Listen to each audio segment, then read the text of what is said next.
الله الرحمن الرحيم. اللهم صل وسلم وبارك على سيدنا محمد. صباح الخير يا حبايب قلبي.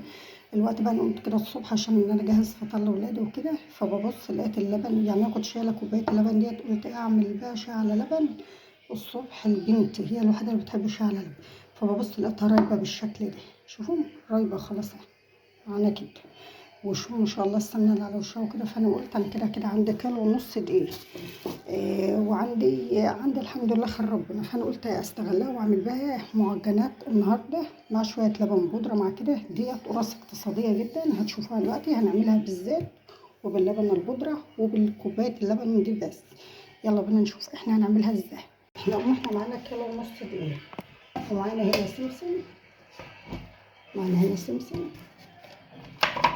معانا هنا معلقتين لبن بودره. الاول كده دول قولوا معلقتين لبن بودره، معانا سكر كوبايه، معلقتين كبار كده سكر او 3 معالق، معانا كيس بيكنج باودر، دي كده كيس بيكنج باودر،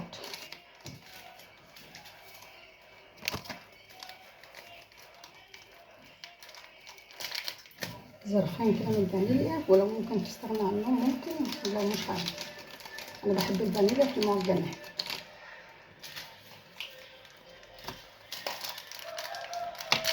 معايا ظرف خميره، لو ما انتش واثقه في الخميره بتاعتك اختبريها الاول كده في اللبن وشوفي. يبقى احنا معانا هنا كيلو ونص دقيق، معانا ظرف بيكنج باودر، معانا 2 فانيليا، ومعانا ظرف خميره، ومعلقتين سكر، ومعلقه 3 معالق سكر، ومعلقتين لبن بودره الاول، والسمسم. ماشي يا حبايب قلبي. هننزل بقى بشويه لبن ملح عشان ما ننساهمش، معلقه ملح صغيره كده. انا بحب الملح ده شويه في القرص، انما اي معجنات تانيه لا. ومعانا هنا دي واحده ريح الموز، انتوا عارفين ان انا بحبها في المعجنات بتاعته، ولازم منها في المعجنات بتاعتي ازازه ريح الموز، لازم ده عندي اهم من اي روايح. كده قلبت كل حاجه اهوت زي ما حضراتكم شايفين. هنزل بقى بكوبايه اللبن الرايبه بتاعتي دي كده على المعجنات بتاعتي.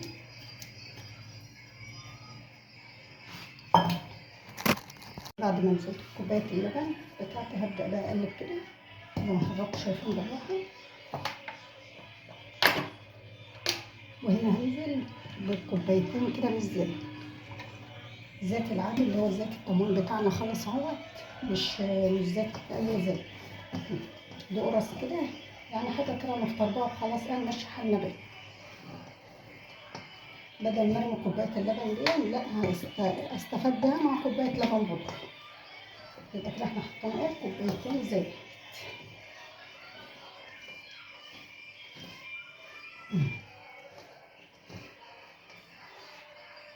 احنا معانا ميه دافيه، ميه دافيه خلاص اهي، وممكن تستغنى عنها لان انتوا عارفين الجو بدا يحرر.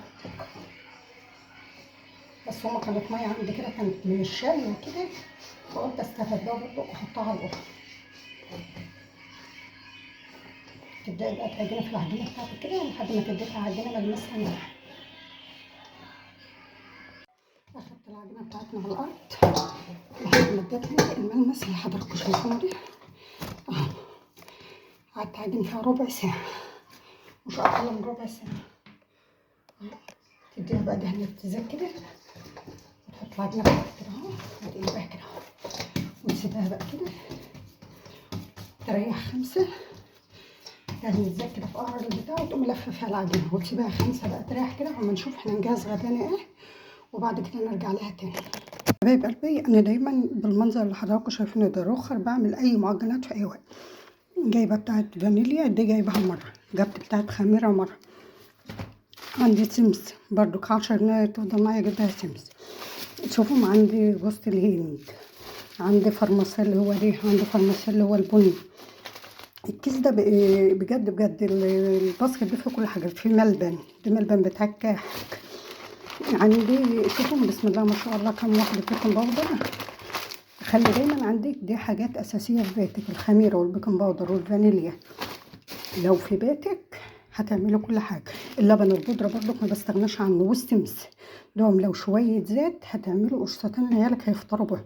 دي حاجات اساسيه في بيتك ما تستغنيش عنها، والله والله انا كده على طول. يعني جبت دي مره ب95 جنيه، ورجعت جبت دي مرة. بقى معايا جمعت بقيت برضو علبة بيكنج باودر كنت انا جايباها. خليكي دايما الخير في بيتك، تفضلوا مستورة، ربنا يسترنا ستر الدنيا والآخرة. هنا بقى احنا هنعمل فراخ مسلوقة. هي الفراخ البيضاء انا بعملها ازاي؟ احنا معانا الحلة ما فيش فيها اي مادة دهنية خالص، وغسلين الفراخ بتاعتنا ونقعينها نقع حلوة. نبدأ بقى ننزل كده في الحلة كده.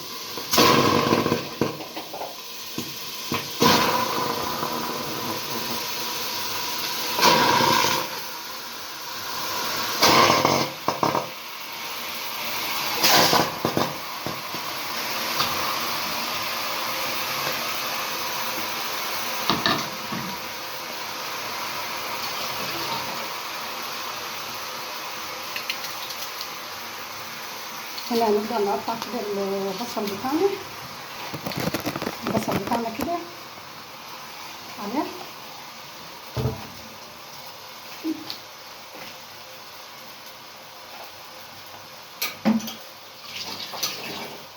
قطعة فلفل، وهنحط هنا ورق لوري،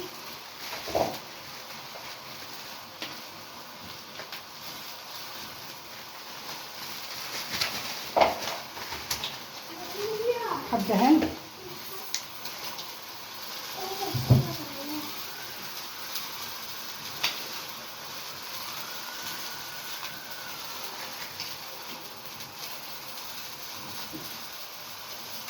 نزود له فلفل اسمر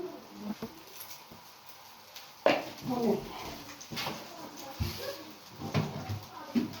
يبقى انا خدت كل حاجه، حبهان وورق لوري وفلفل اسمر وملح وبصل وفلفل. هنا بقى هبدا النار، هسيبها بقى تستوي كده على الهادي، وهبقى ازود لها مرق بس مش الوقت. نشوف بقى احنا هنعمل ايه كمان جنب الفراخ. انا زودت الفراخ كده معلقه كده، وشوفوا هي بدات بقى تصفي ايه الدهون بتاعتها، هي مع الميه اللي هننزل عرقها كده هتستوي. نسيبها بقى ونغطي بقى ونروح نعمل طبق بطاطس جنبي كده جنبها. انا بس حبيت ازود معلقه الكريم معاكم واوريكم الفراخ بتاعتنا هتستوي ازاي. احط في الدرق بتاعي كده طماطم وبصل وفلفل اخضر وفلفل احمر، طماطم وبصل وفلفل اخضر وفلفل احمر، اضربهم في الخلاط ونرجع تاني. يلا كده على النار هننزل فيها بزيت،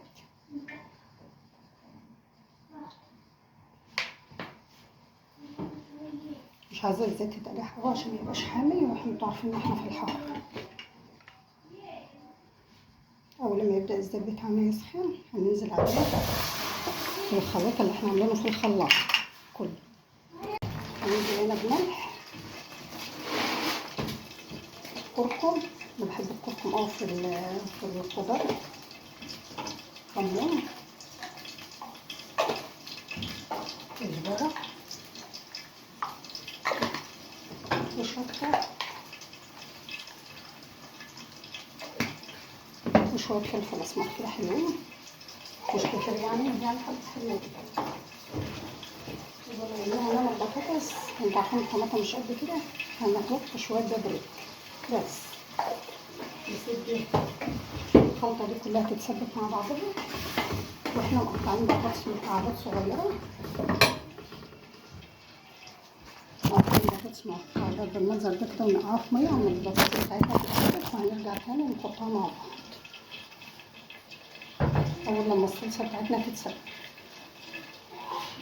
بسم الله ما شاء الله، شوفوا شكل الشوربه بتاعتنا جميل ازاي. اول ما بدات الفراخ يعني ما تدخلهاش في السوا قوي عشان تلحق تغلي في الشوربه دي، بعد 10 دقايق كده من التلوحه بتاعتها هتبداي بقى تزيدي لها ميه، وهتسيبها بقى تاخد وتدي مع نفسها كده لحد ما تبقى ايه تستوي الفراخ خالص. شو ما شاء الله لون الشوربه، وانا ما حطيتش اي زيوت خالص. على ما الطماطم بتاعتنا اتسبكت كنت غسلت الطبقين اللي انا اشتغلت فيهم. اعمل بقى انزل بالبطاطس بتاعتنا كده اهي، البطاطس بتاعتنا هي مكعبات كده، واحط عليها قطعه من الثوم، قطعه ثوم حلوه كده اهي. انا بحب قوي قوي قوي قوي البطاطس بالثوم، وانتوا عارفين ان انا ضربه البصل وكل حاجه في الخلاط، انما الثوم هيديها نكهه جميله كده. اسيبها بقى لحد ما تستوي واروح اشوف القرص بتاعتنا. انا كده جهزت مع الخضار بتاعنا اهو، بنتي بس هتعمل شويه رز ابيض، وانا اروح بقى اشوف القرص بتاعتنا اخبزها. يلا حبايبي، احنا عملنا الفراخ وعملنا البطاطس، الخضار معاكم اهو اللي هو البطاطس. بدخل الزيت كده على الصينيه بتاعتنا كده عشان اشكل عليها القرص بتاعتي. البخاخه دي جميله جميله جميله، عادي بستخدم الفرش. هبدا بقى اشكل القرص بتاعتنا، اخد حته بحته كده واشكلها على قد القرصه بتاعتك هتبداي تعملي. هنا بعد ما شكلت القرص بتاعتنا كلها هي بالمنظر ده، ربطها بقى بالصينيه ديت لحد ما احتاجها. دي صينيه مليان بس هو فيها بتاعه الفرن. ناخد قرصه قرصه كده، ما توسعهاش قوي، نعملها قرص ساده خالص. ما احنا قلنا ايه، قرص اقتصاديه من بدون اي تكلفه. انت لو بتشتري القرص الساده دي من الفرن بتبقى ايه، الصينيه دي احنا دهنينها زيت، وهنبدا بقى نشكل غيرها كده. ياك بس الحق اسويها معاكم لان انا عندي مشوار كده غيره لحد ما نعمل الصينيه ونخلص الكميه اللي معانا كلها.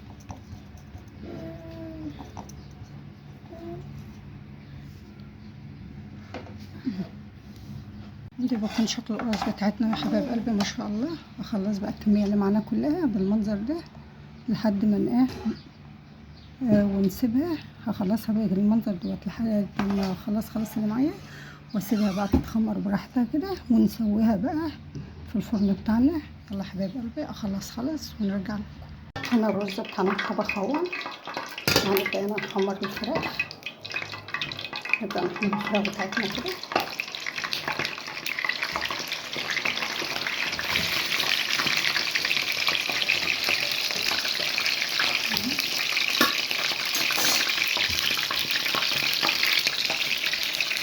بيكون الشكل النهائي الغدا يا حبايب قلبي، بيكون معانا بالمنظر ده. المرقه الشوربه بتاعتنا اهي ما شاء الله اهوت، والبطاطس والفراخ. وده بيكون شكل غدانا اهو النهارده يا حبايب قلبي. يا رب يعجبكم، لايك واشتراك. استنونا بقى بعد ما اسوي القرص. اتفضلوا معانا. بسم الله ما شاء الله. شوفوا دي شكل القرص بتاعتنا، العسل الجميل والسكر. اللهم صل على النبي. والله ما انا عارفه امسكها ما شاء الله ما شاء الله ما شاء الله. صلوا على النبي كده يا حبايب قلبي، وقوموا كده تشجعي. اعملوا القرص العسل الجميله دي. شوفوا القرص جميله جميله جميله جميله جميله. شوفوا القرص من جوه، شوفوا جمالها. والله النار ولا انا عارفه امسكها. يا رب يا حبايب قلبي يكون الفيديو بتاعنا عجبكم، ولايك واشتراك في القناه. عملنا معاكم القرص وجهزنا معاكم غدانا. يا رب الفيديو بتاعنا النهارده يعجبكم. القرص بتاعتنا جميله جميله جميله. قرص من كوبايه لبن ومعلقتين لبن بودره. عملنا القرص العسل اللي قدامكم دي. هخلص كل الكميه بقى واوريها لكم. الحمد لله والشكر لله. بكده بكون خلصت الفيديو بتاعي يا حبايب قلبي. بكون لكم دي كل كميه القرص اللي معايا اهي. يا رب الفيديو بتاعنا النهارده يعجبكم، ويا رب تكون القرص بتاعتها عجبكم. ولايك واشتراك في القناه. والسلام عليكم ورحمه الله بالله عليكم. ربنا يكبر بخواطركم. لايك واشتراك. الاشتراك مش هيقلل منك كتير، بل بالعكس هتساعديني، وانا بطلب المساعده منك. ربنا يكبر بخاطرك وخواطركم جميعا. اللهم امين يا رب العالمين. يا رب الفيديو بتاعنا النهارده يعجبكم. لايك واشتراك لايك واشتراك. امانه عليك. سلام.